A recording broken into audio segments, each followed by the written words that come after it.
Deposit दीजिएगा, उसी समय पेपर साइन हो जाएगा, कोई दिक्कत नहीं। अरे सोनल जी बैठिए ना, खड़ी क्या क्यों? बैठिए रवि भाई? देखिए, एक हफ्ते से मैं कह रही हूँ मुझे उस घर में नहीं रहना, मतलब नहीं रहना। नहीं, आप बस मुझे मेरा डिपॉजिट वापस ला कर दो। देखिए, डिपॉजिट मिलेगा तो ही तो मैं दूसरे फ्लैट में जा पाऊंगी ना। आप मेरी मजबूरी तो समझिए प्लीज। सोनल जी आपको भरोसा नहीं होगा, ये देखिए, ये 5 मिनट भी नहीं हुए हैं अभी आपके जो ऑनर है ना मोहन जी से बात किए हुए। अरे रवि भाई, आपको तो पता ही है ना कि जो एग्रीमेंट होता है, रेंट एग्रीमेंट, वो 11 महीने के लिए होता है। अब जो भी मजबूरी हो, आपको 7 महीने में खाली करना है, तो बस मोहन जी का ये कहना है कि थोड़ा सा वक्त। थोड़ा रवि भाई, थोड़ा टाइम। मैं एक पल नहीं रहना चाहती उस मनहूस घर में।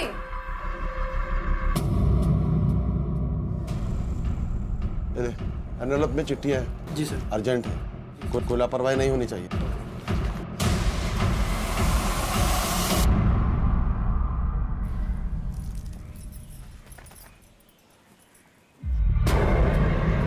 ओ ताई, यहाँ पे जमीन इतनी नरम नरम क्यों है? क्या कर रही है तू? हट यहाँ से, हट हट यहाँ से, हट। यहाँ आकर कपड़े क्यों निचोड़ रही है? तुझे बोला था ना सामने कपड़े सुखाने के लिए, घर के पिछाड़े क्यों आई तू? मैं पहले भी तो यहाँ कपड़े सुखाती थी। मुझसे जबान लड़ा रही है? अब तेरी कोई जरूरत नहीं, कल आके तेरा पूरा हिसाब कर लेना। चल यहाँ से निकल। मेरी बात तो सुनो ताई, ताई सुनो, निकल यहाँ से, निकल।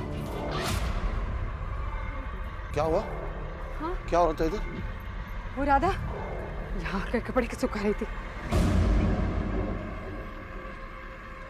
आप इतने जल्दी कैसे आ गए? मैं कुछ दिन के लिए वैद की दुकान बंद किया। दुकान बंद कर दे?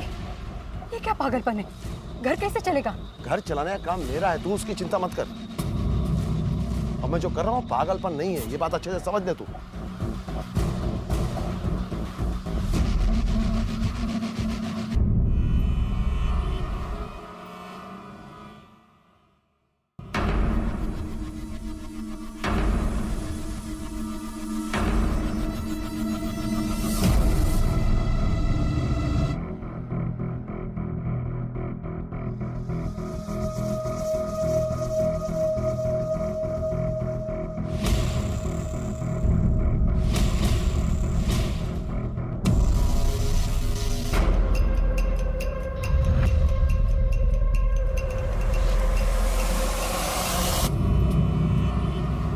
अरे मैडम, आप अपने घर के सारे पंखे निकलवा रही हो और आपके घर में तो एसी भी नहीं है। आप इतनी गर्मी में रहोगी कैसे? भैया तुम फ्री में काम करते हो? नहीं तो मैडम, पैसे लेता हूँ। तो मुंह बंद करके अपना काम करो और मुफ्त की राय मत दो। जी मैम सर। चलो दूसरे कमरे में। जी। हेलो कालिंदी, अच्छा सुन, जब तक मुझे दूसरा पीजी नहीं मिलता मैं तेरे घर पे रह सकती हूँ क्या? अरे मेरे घर दीदी और जीजा है, तुझे तो पता है। मैं कोई और ऑप्शन ढूंढती हूँ। Okay bye.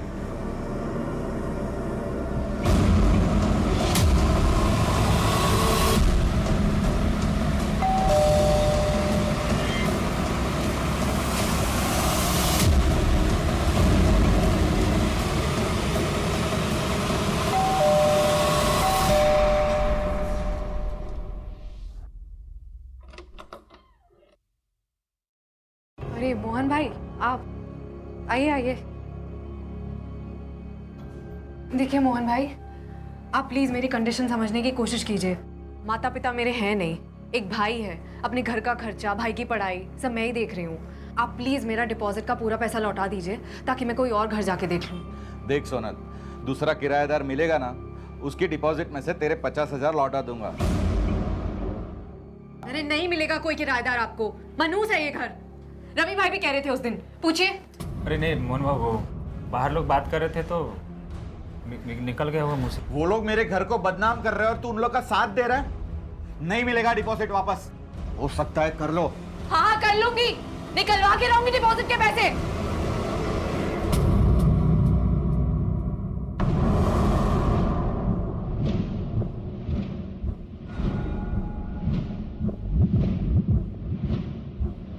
अहो, अनमोल स्कूल से घर आया ही नहीं। वो अपने दोस्त यश के यहाँ रुका है और कह रहा है कि यहाँ आएगा ही नहीं। जाओ बेटा, तुम अंदर जाओ, दरवाजा बंद कर लो। चल पापा, पापा पापा मेरी बात सुनो, मुझे इस घर में नहीं जाना है पापा। पापा पापा मेरी बात तो सुनो पापा। पापा मुझे इस घर में डर लगता है, मुझे इस घर में नहीं जाना है पापा। तो सुनो पापा।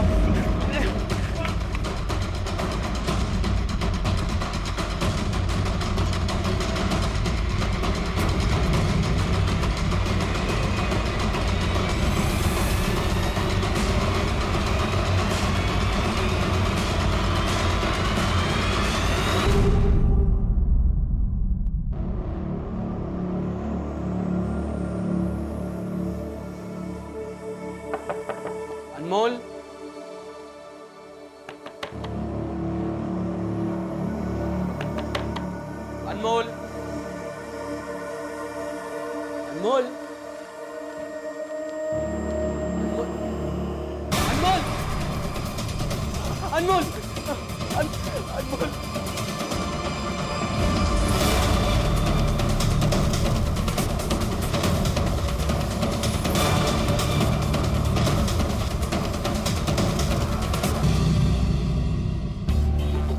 ये चिट्ठियां चीफ मिनिस्टर, होम मिनिस्टर और कमिश्नर साहब को लिखी गई हैं। भेजने वाले का नाम केदार दीक्षित है, खोपोली का रहने वाला है। अर्जुन, खोपोली चल के इन चिट्ठियों की सच्चाई के बारे में पता करना पड़ेगा। चलो।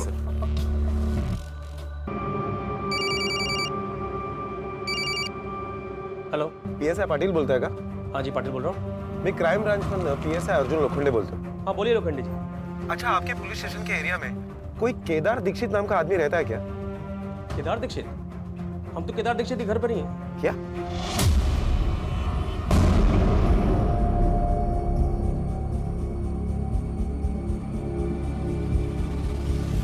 अरे वॉचमैन, शांतनु को देखा? कब से ढूंढ रहा हूँ, मिल नहीं रहा है कहीं पे।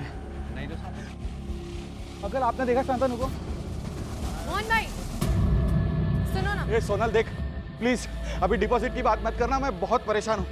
मैं जानती हूँ आप क्यों परेशान हो। आइए आपकी परेशानी का हल बताती हूँ।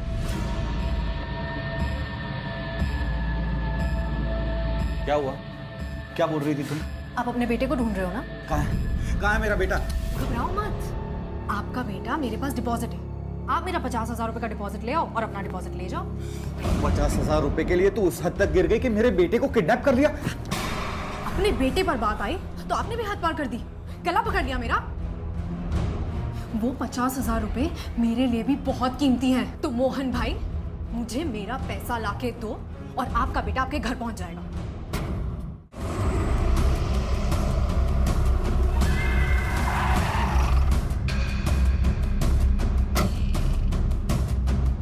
सर, हमें से लेकिन केदार की जो चिट्ठी हमें मिली है उसमें उसने अपनी बेटी की लाश का जिक्र किया है, जिसकी मौत काफी दिन पहले हो चुकी है। और उस चिट्ठी के मुताबिक उसकी बेटी की लाश इसी घर में है। अर्जुन, घर की अच्छी तरह से तलाशी लो, लाश यहीं कहीं होगी। और सर्च करो, बगा जरा।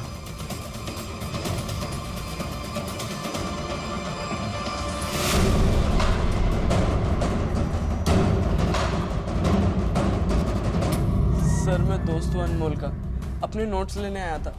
यहाँ आकर देखा तो अनमोल की लाश पड़ी थी।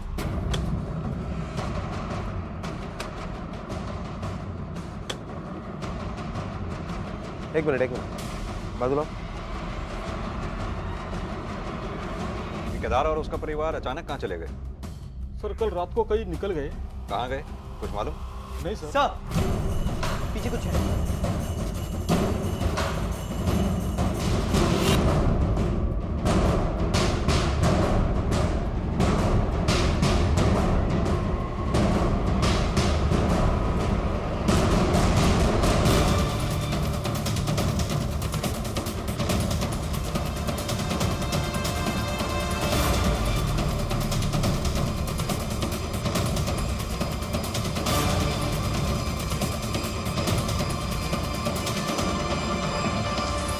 ये निकू है, केदार भाई की बेटी।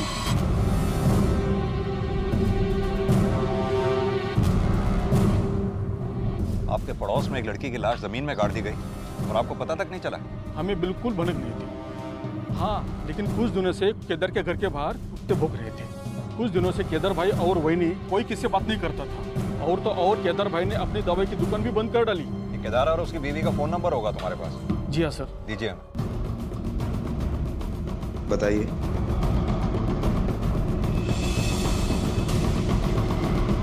सर, फोन स्विच ऑफ है।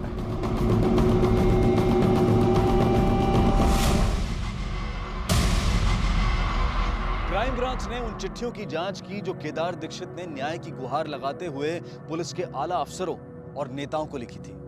और उन चिट्ठियों के आधार पर जब क्राइम ब्रांच केदार दीक्षित के घर खपोली में पहुंची तो वहां उन्हें मिली केदार के बेटे अनमोल की लाश, और साथ ही उस लड़की की लाश भी मिली जिसे केदार ने अब तक छिपा कर रखा था और जो कि असल में केदार की अपनी बेटी नीतू ही थी। अगर कुछ नहीं मिला था तो वो था खुद केदार दीक्षित और उसका परिवार जो अचानक कहीं गायब हो गया था। समझ में नहीं आ रहा था कि आखिर अचानक पूरा परिवार कहां चला गया था और किसने की थी अनमोल की हत्या।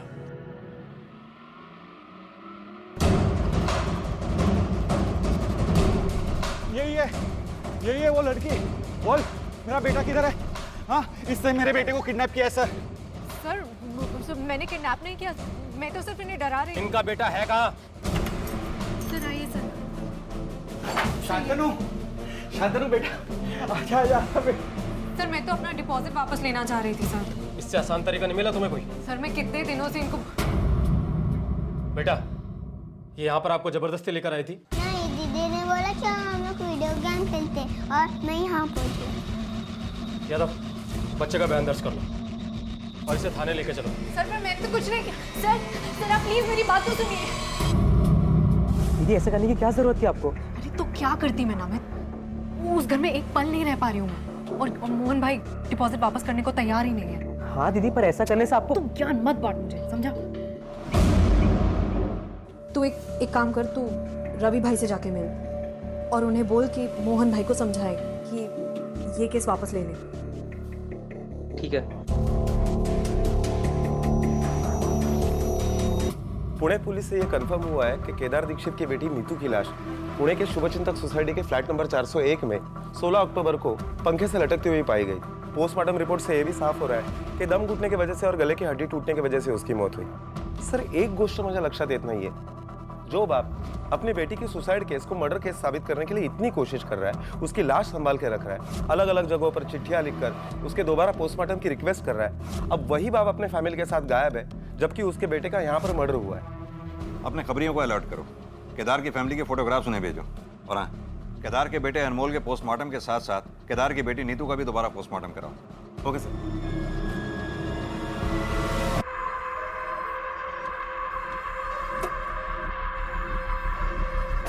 ये अनमोल दीक्षित का घर किधर है? काय झाला? वो अंतिम संस्कार का सामान लाया था।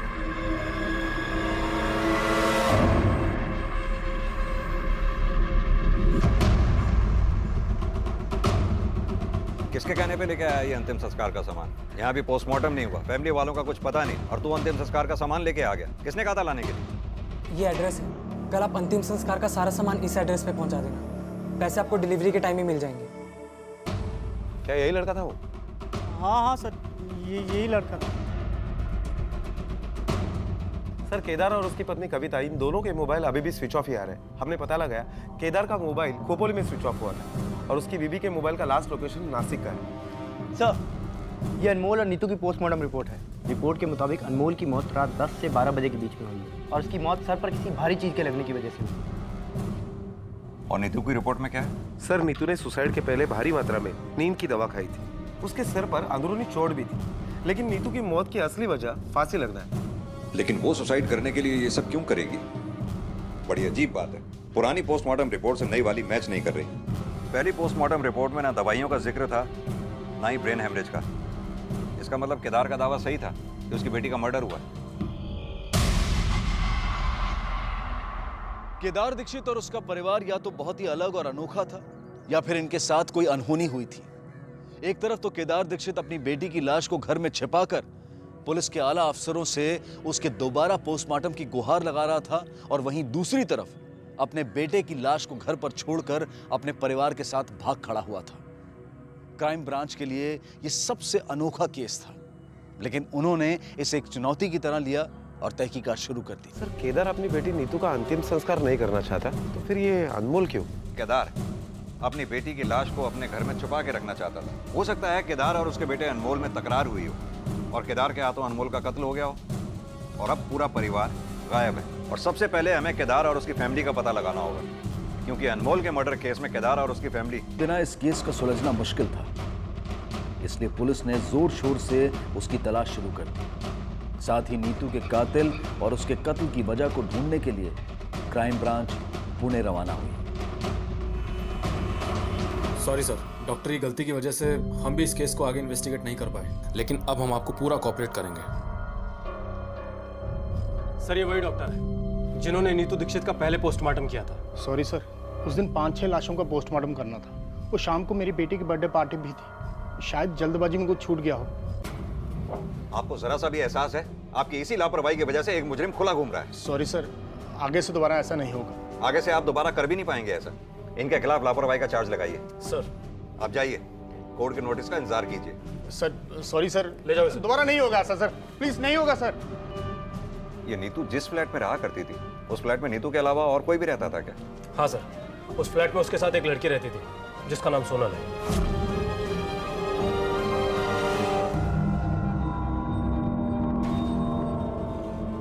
Rickshaw, auto.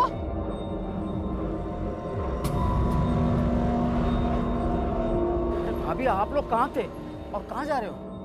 हम घर जा रहे हैं। आप लोग को पुलिस ढूंढ रही है। पुलिस? आपके घर से नीतू की लाश मिली है। लाश? भाभी आप तो ऐसा बोल रही जैसे आपको कुछ मालूम ही नहीं है।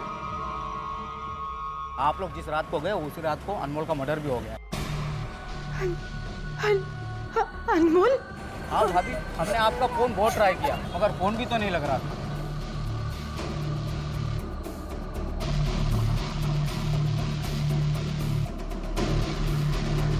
आप लोग सीधा घर चले जाओ, मैं भी पुलिस को फोन कर देता हूँ।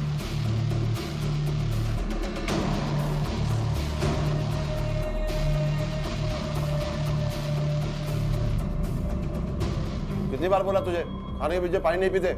ऐसे मॉल में खाना बिना पानी के गले से नीचे नहीं उतर रहा है। तो मत खाओ।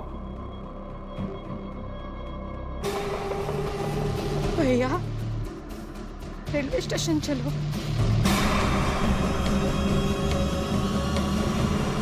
आप लोग जिस रात को गए उसी रात को अनमोल का मर्डर भी हो गया। अब हम घर नहीं जा सकते।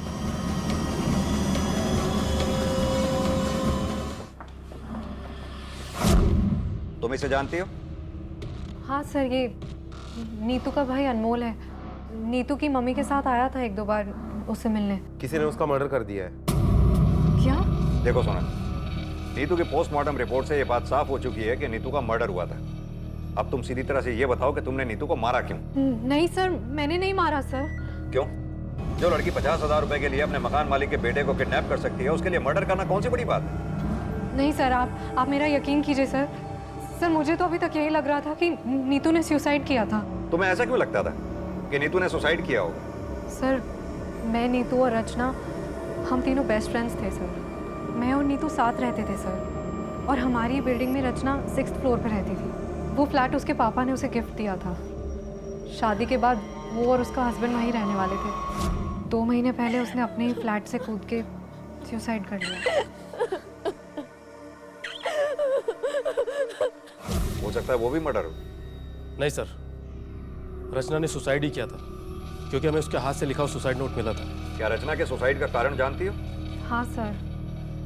सर रचना जिस लड़के से प्यार करती थी उसकी एक एक्सीडेंट में मौत हो गई, और फिर रचना काफ़ी डिप्रेस्ड रहने लगी थी। और फिर रचना के सुसाइड के बाद नीतू हमेशा सिर्फ उसी की बातें करती रहती थी सर। वो भी डिप्रेशन में आ गई थी। और नीतू क्या कर रही है? जल जाएगा। पागल हो गई है क्या? ध्यान कहाँ है तेरा? और फिर उसके 2 हफ्ते बाद उसने भी। देख भाई नमित, अब तो इतना लायक तो हो गया है कि ट्यूशन से अपना खर्चा निकाल ले। और मेरी कौन सी सैलरी बढ़ रही है? हाँ समझा?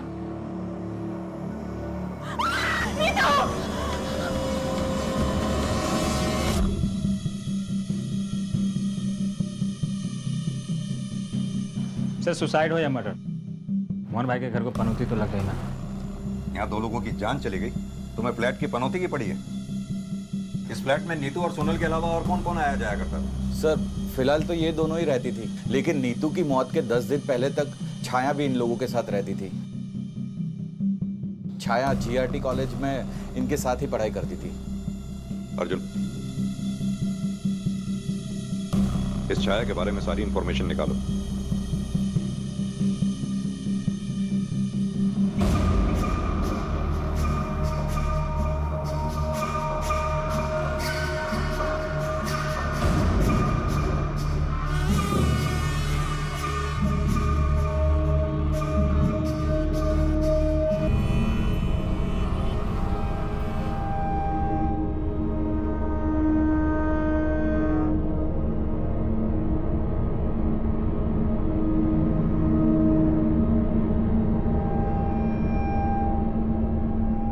मामा का घर इधर ही, तू मामा के घर जा। आई नहीं, आई प्लीज प्लीज मुझे नहीं जाना है। बाबू ऐसे नहीं करते, जा बोलते ना।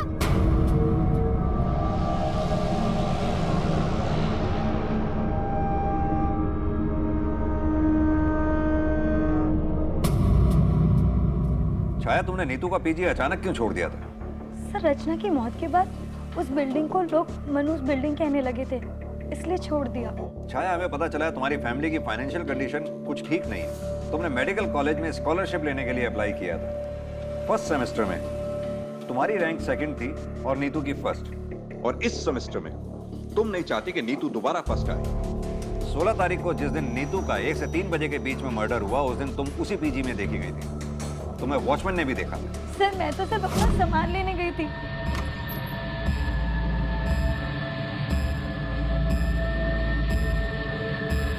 मैं तो नीतू से मिली भी नहीं थी। लेकिन नीतू का पीजी छोड़ने के बाद उस घर की एक चाबी तुमने अपने पास रखी। यानी जो कुछ भी किया पूरी प्लानिंग के साथ किया। सर, मैं तो ऐसा कुछ करने का सोच भी नहीं सकती। ऐसा क्यों? क्योंकि सर, नेक्स्ट एग्जाम में मैं नीतू से ज्यादा मार्क्स लाने वाली थी। वो कैसे? सर, नीतू पढ़ाई में बहुत अच्छी थी, लेकिन इधर उसका दिल पढ़ाई में कम और प्यार में ज्यादा था। प्यार किससे? सर, सोनल के भाई नमित से। छाया, अगर तुम्हारी ये बात झूठ निकली ना तो तुम्हारा ही नुकसान होगा। नहीं सर, आप चाहे तो किसी से भी पता कर सकते हैं। सच क्या है झूठ क्या है ये तो हम पता लगा ही लेंगे। फिलहाल तुम जा सकती हो, लेकिन हमसे पूछे बगैर ये शहर छोड़कर जाना नहीं कहीं। सर, सोनल ने ये नीतू के अफेयर वाली बात हमें क्यों नहीं बताई? अर्जुन, हो सकता है नीतू के मर्डर में सोनल या नमित, इन दोनों में से कोई इन्वॉल्व हो, इसीलिए सोनल ने हमें पूरी बात बताई ही ना। लेकिन छाया की कहानी पे भी भरोसा नहीं किया जा सकता। हो सकता है इसने अपने आप को बचाने के लिए कोई कहानी बनाई हो। ये छाया के स्टेटमेंट को क्रॉस वेरीफाई करो। Okay sir.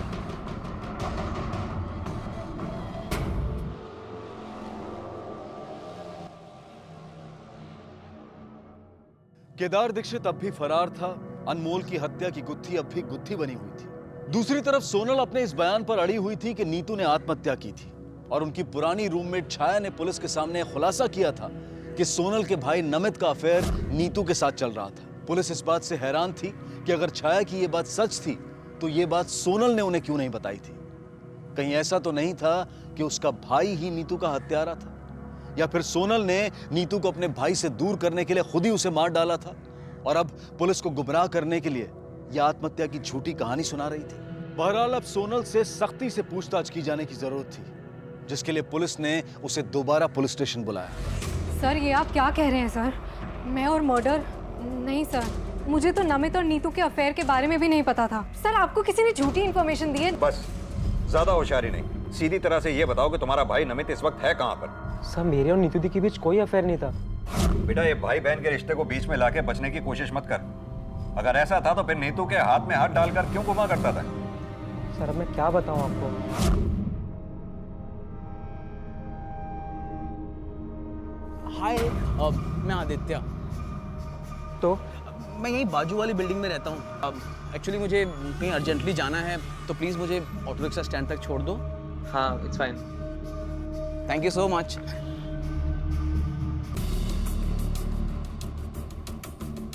मैं तुम्हारे कंधे पे हाथ रख लूं?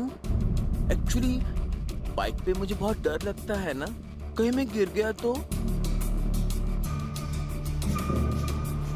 आइला, तुम तो सच में बहुत भुजंग बाहु हो।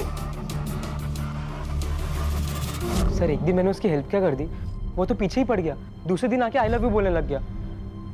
मैं ये बात सोनल दी को कैसे बताऊं, मुझे समझ ही नहीं आ रहा था। सर, मेरे और नीतू दी के बीच ज़्यादा एज डिफरेंस नहीं था और मेरी उनसे बॉन्डिंग भी अच्छी होने लगी थी। तो एक दिन मैंने सब कुछ नीतू दी को बता दिया।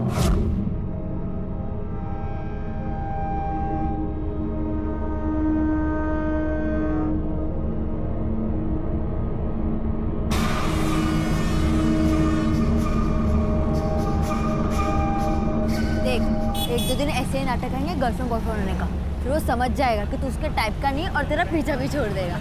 ये सही है। इस नाटक के बारे में सोनल को मालूम था? नहीं सर, सोनल दी को इसके बारे में कुछ नहीं पता था। मतलब तेरी कहानी सच है या नहीं, इस बात का कोई सबूत या गवाह है ही नहीं। जो गवाह थी नीतू, वो मर चुकी है। मतलब तेरी कहानी झूठ भी हो सकती है, कोई बात नहीं। अब तेरी कहानी का सच आदित्य बताएगा।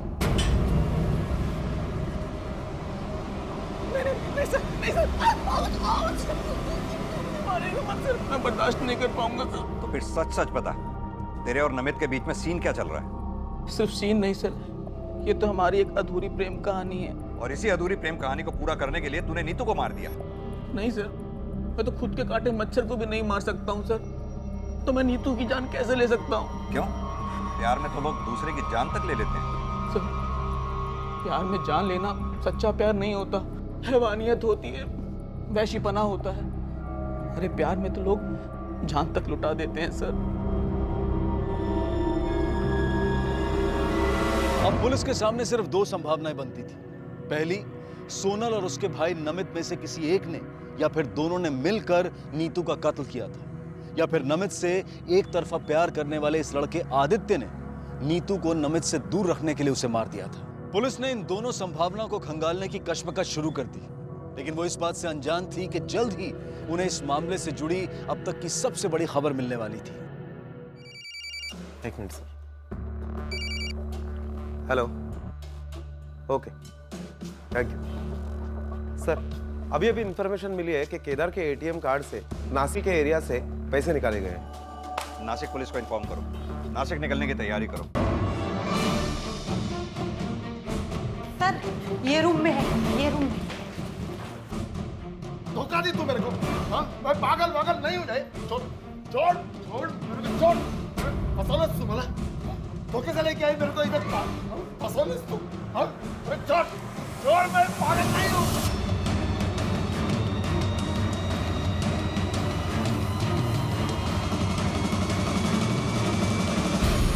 क्या केदार जी, हमें चिट्ठी भेजकर खुद भाग गए?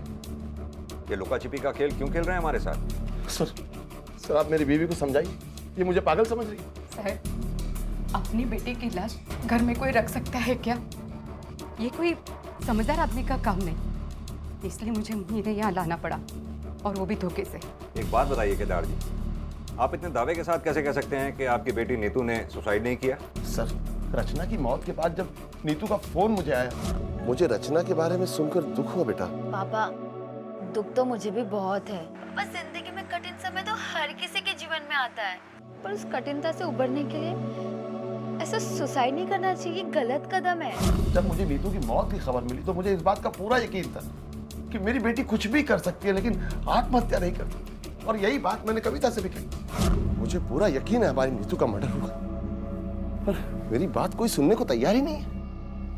मेरी समझ में नहीं आ रहा मैं क्या करूं। सबको चिट्ठी भी लिखी, पर अहो, हे बगा, मैं कमलेश भैया से बात करती हूँ। उसका एक दोस्त नासिक में विधायक है, वो हमारी जरूर मदद करेगा, और नीतू का दोबारा पोस्टमार्टम भी हो जाएगा। ठीक है मकसद, आज रात जाओ यार। ये किधर लेके आई? ये तो हॉस्पिटल है। आओ, भाई ने यही बुलाया है। मुझे लगा कि इन्हें मेंटल हॉस्पिटल में भर्ती करके मैं वापस चली जाऊंगी। नीतू का अंतिम संस्कार करूंगी, ताकि नीतू की आत्मा को शांति मिले। मैंने अनमोल को पूरी तैयारी करने के लिए बोल के रखा था, पण साहब मैं जा नहीं सकी, क्योंकि यहाँ अस्पताल की कार्रवाई पूरी करनी थी, इसके लिए मुझे यहीं देर हो गई। केदार जी, हमने आपकी बेटी नीतू का दोबारा पोस्टमार्टम किया, और पोस्टमार्टम रिपोर्ट के मुताबिक आपकी बेटी ने सुसाइड नहीं किया था, बल्कि उसका मर्डर हुआ था। बोला था ना मैं। आप बताइए कविता जी, आप क्यों भाग रही हैं? सब मैं डर गई थी, मुझे पता चला कि आप मुझे ढूंढ रहे हो, और वो भी मेरे बेटे अनमोल की हत्या के शक में। साहब, मैं अपनी छोटी बेटी को इससे दूर रखना चाहती हूँ। क्या हुआ अनमोल? अनमोल को क्या हुआ? बोल, अनमोल को क्या हुआ?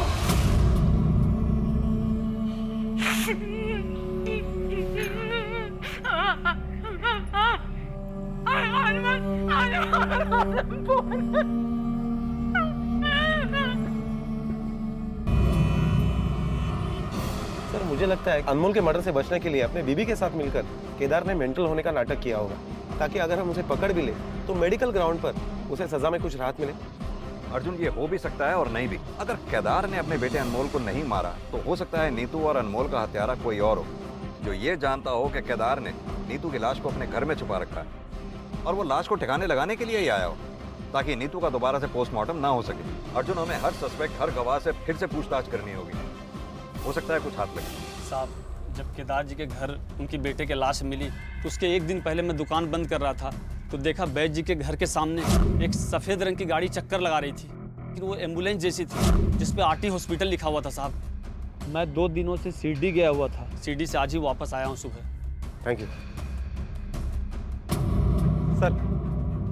ठीक है सर, जिस दिन अनमोल का मर्डर हुआ था उसी दिन आरटी हॉस्पिटल की एम्बुलेंस पूना से खोपोली जा रही थी। वही एम्बुलेंस केदार के घर पर भी दिखाई दी थी। सर, पूना से खोपोली जाने वाले टोल नाके पर जो सीसीटीवी कैमरा है उससे हमने फुटेज निकाली और उससे ये फोटो निकाला। ये दोनों भी हॉस्पिटल के एम्प्लॉय नहीं है। फिर पूना पुलिस से पूछताछ करने पर पता चला है कि दोनों हिस्ट्री शीटर्स हैं, अजय और बद्री। सर, मैंने अपने खबरियों को काम पर लगा दिया है।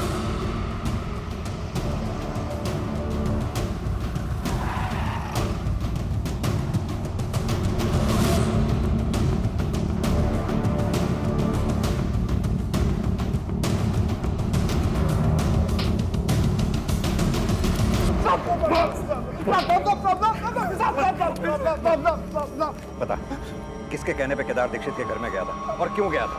सच सच बताइए, वरना आज तेरी कब्र यहीं बना दूंगा। साहब, हमें तो काम मिला था केदार के घर से उसकी बेटी की लाश को ठिकाने लगाने का।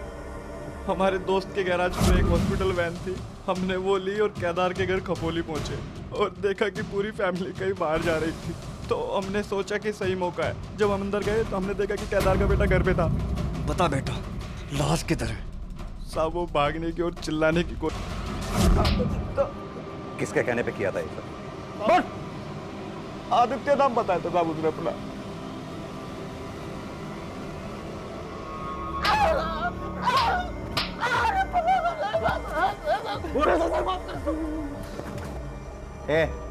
ठीक से देख, यही था ना? नहीं साहब, ये नहीं था वो। ध्यान से देखे से। साहब, सच में ये आदमी नहीं है। मैंने कुछ नहीं किया था। अर्जुन, वो आदमी जो भी था वो चालाक है, उसने असली नाम नहीं बताया इसे।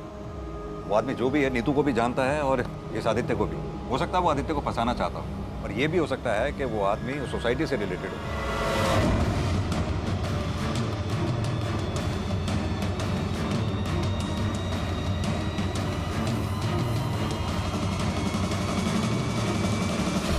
मोहन जी, मुझे आपसे नीतू के बारे में कुछ पूछताछ करनी है। सर प्लीज, अभी नहीं, मैं बहुत अर्जेंट से मैं हूँ, मुझे रजिस्ट्रेशन करवाना है, मेरे फ्लैट की डील हो गई है। 5 मिनट तो रुक सकते हैं ना? सर, 90 लाख का फ्लैट में 60 लाख में बेच रहा हूँ।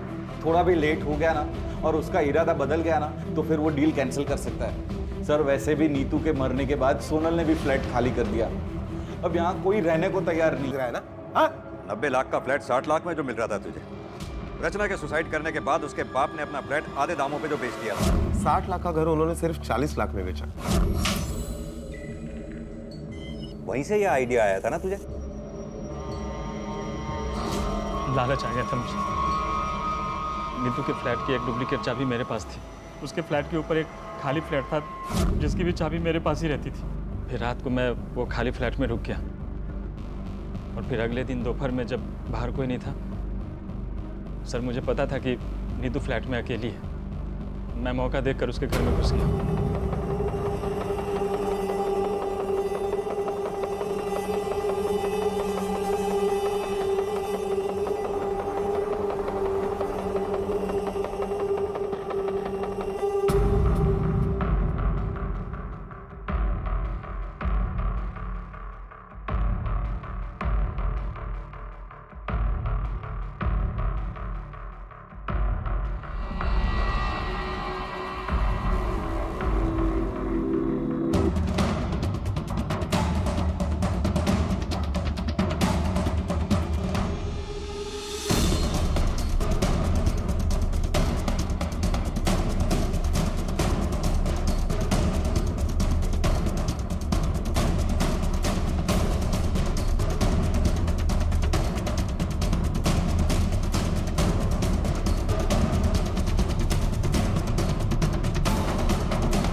ये आया कि उसने सुसाइड किया तो मुझे लगा कि मेरा प्लान सक्सेस हो गया, लेकिन केदार जी मानने को तैयार ही नहीं थे कि उनकी बेटी ने सुसाइड किया।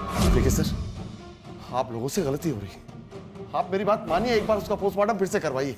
दोबारा पोस्टमार्टम नहीं करवा सकते, आप बात को समझने की कोशिश कीजिए और प्लीज बॉडी को ले जाइए। मैं अपनी बेटी की लाश तो लेके जा रहा हूँ, लेकिन जब तक आप लोग उसका दोबारा पोस्टमार्टम नहीं करवाएंगे मैं उसका अंतिम संस्कार नहीं करूँगा। सर मैं बहुत डर गया था। मैंने सोचा अगर दोबारा पोस्टमार्टम होता है और कुछ निकलता है तो मैं बुरी तरह फंस जाऊँगा। फिर मैं अजय से मिला और लाश चुरा के उसे ठिकाने लगाने का काम दिया। सस्ते फ्लैट खरीदने के चक्कर में एक बसे बसाए परिवार का पूरा घर बर्बाद कर दिया तुमने। अब यही अगर तेरा सड़ेगा सारी जिंदगी इसी जेल में।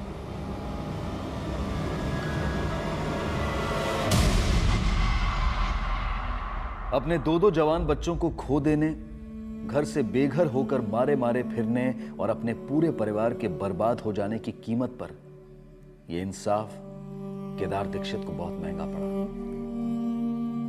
मेडिकल एंट्रेंस एग्जाम में पास हो गई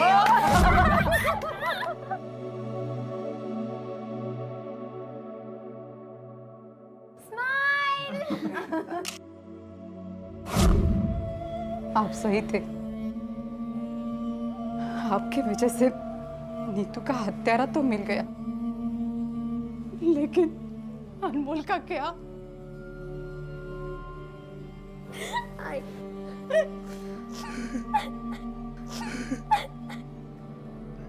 नीतू की ये कहानी उन सभी लोगों के लिए एक बहुत बड़ा सवाल है जो जुर्म, लालच और नाइंसाफी की इस तरह की घटनाओं को सुनकर और पढ़कर अफसोस जताते हुए ये तो कहते हैं कि ये दुनिया अब रहने लायक नहीं रही है, लेकिन इस सच्चाई को पूरी तरह से नजरअंदाज कर देते हैं कि कहीं ना कहीं इन हालात के लिए वो खुद भी जिम्मेदार है। हम सब जिम्मेदार हैं। हर वो इंसान जिम्मेदार है जो इस समाज में, इस दुनिया में रहता है। वो एस्टेट एजेंट जिसने अपनी लालच की वजह से नीतू का कत्ल किया, वो किसी दूसरे ग्रह से नहीं आया था, बल्कि हमारे इसी समाज का हिस्सा था। कुछ लोग शायद ये कहेंगे कि किसी एक व्यक्ति की गलती का जिम्मेदार पूरे समाज को कैसे ठहराया जा सकता है, लेकिन इस तर्क में कोई दम नहीं। ये पूरी तरह से खोखला है, क्योंकि किसी भी इंसान को उसकी सोच, उसके परिवार और अपने समाज से मिलती है। अपने बेटे की किसी ऐसी जगह पर पोस्टिंग हो जाने पर जहां पर ऊपरी कमाई अच्छी होती है, हम खुशी में पूरे मोहल्ले में लड्डू बांटते हैं। हम ये कभी नहीं मानते हैं कि हमने हर इंसान में लालच के संस्कार खुद भरे हैं। हमने पैसे को, रुपए को इतना इंपॉर्टेंट बना दिया है कि हर कोई उसे पाना चाहता है, फिर चाहे उसे पाने का रास्ता और तरीका कितना भी गलत क्यों ना। अगर हम चाहते हैं कि जो कुछ नीतू और उसके पिता केदार दीक्षित के साथ हुआ वो दोबारा ना हो, तो हमें अपने सामाजिक संस्कारों पर फिर से गौर करना होगा, शायद उन्हें बदलना होगा, वरना इस तरह के हादसे बार बार होते रहेंगे और फिर ये दुनिया वाकई में रहने के लायक नहीं रहेगी। इसी विचार के साथ अब मैं अनूप सोनी आपसे विदा लेता हूं। फिर मुलाकात होगी अगले एपिसोड में एक और चौंका देने वाले केस के साथ। तब तक अपना और अपने परिवार का ख्याल रखें और देखते रहें क्राइम पेट्रोल डायल 100। सबक एक को, सीख हम सबको। जय हिंद।